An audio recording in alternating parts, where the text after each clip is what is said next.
Vangelo secondo Matteo. In quel tempo Gesù disse ai suoi discepoli: «Se qualcuno vuol venire dietro a me, rinneghi se stesso, prenda la sua croce e mi segua.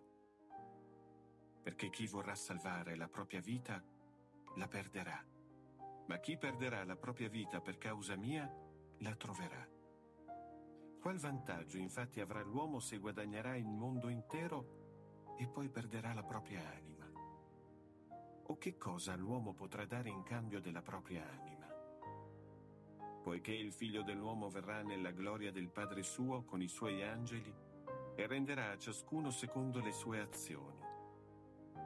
In verità vi dico, vi sono alcuni tra i presenti che non morranno finché non vedranno il Figlio dell'uomo venire nel suo regno».